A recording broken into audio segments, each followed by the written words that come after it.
15 ગામના લોકો અને બે વર્ષથી બંધ રખાય તે રાબેતા મુજબ ચાલુ કરાવાય અને બીજા પેન્ડિંગ દાવા જે છે ગુજરાતની અંદર ગુજરાતમાં પણ પેન્ડિંગ જે દાવા છે 8,000 9,000 જેટલા એ પેન્ડિંગ દાવા પણ જલ્દી ઉકેલાઈ જાય ને જંગલની સનદો જલ્દીમાં જલ્દી મળે એના માટેનો આ કાર્યક્રમ હતો. કાર્યક્રમમાં 3 મુદ્દા હતા.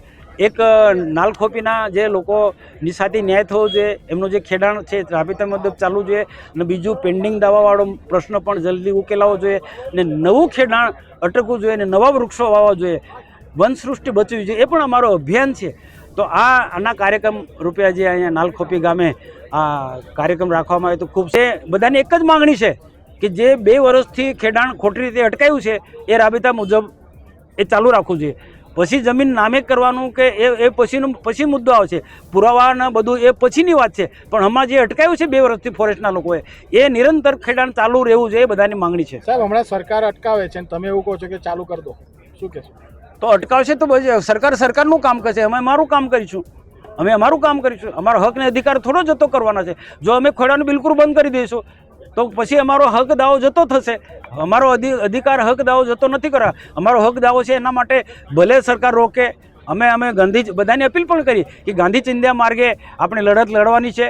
આઝાદીની લડત લડતા કેટલો ટાઈમ લાગ્યો મહાત્મા ગાંધીજીને. તો આ જંગલની જમીન આ જે વર્ષોથી ખેડે છે એ મેળવતા એમને ટાઈમ તો લાગવાનો છે.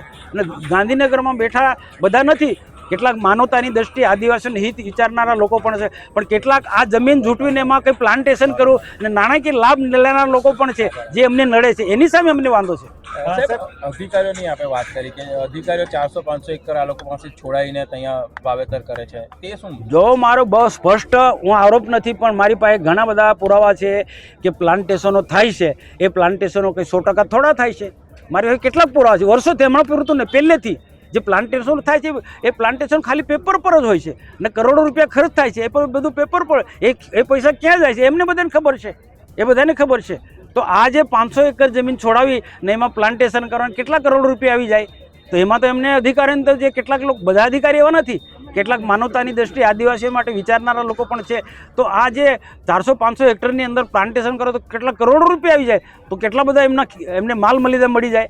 તો આ એંગલથી પણ વિચારનારા લોકો હોય ને, તો એની સામે અમને વાંધો છે. ને એવા અધિકારી મને ખબર છે આ પૂરતું જ નહીં, નર્મદા જિલ્લો હશે કે ગુજરાતની અંદર કે ઘણી બધી જગ્યાએ જે પ્લાન્ટેશનો થાય, હું એમ કહું કે છેલ્લા 15 વર્ષ કે 10 વર્ષ થયેલા પ્લાન્ટેશનો તમે જો આ સર્વે કરાવો, એને પૂછો, એ અધિકારીને, જે તે વિભાગનો જે ડીએફઓ હોય એ ડીએફઓને પૂછો કે પાછલા વર્ષની અંદર તમે પ્લાન્ટેશન કર્યા છે, વૃક્ષો રોપ્યા છે, આજે કેટલા જીવે છે.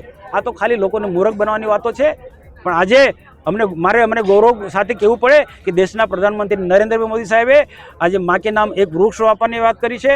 તો અમે એનું અભિયાન પણ ચલાવવાના છે અને સાથે સાથે એ પણ ગુજરાતના મુખ્યમંત્રીને અમે અપીલ કરી કે જે વર્ષોથી 20 વર્ષથી જંગલની જમીન ખેડે છે એ જમીન આ આદિવાસી ખેડૂતોને ખેડવા દે, કે જેમ ઉમરપાડા સુરત જિલ્લાના ખેડૂતોને ખેડવા દે છે, તો આ લોકોને પણ, સાગબારાના લોકોને પણ ખેડવા દે, એ જ અમારી માંગણી છે. સાહેબ, તમારા પણ કોણ એવા આક્ષેપ કરી રહ્યા છે કે મનસુખ વસાવા જંગલ કપાઈ રહ્યા છે?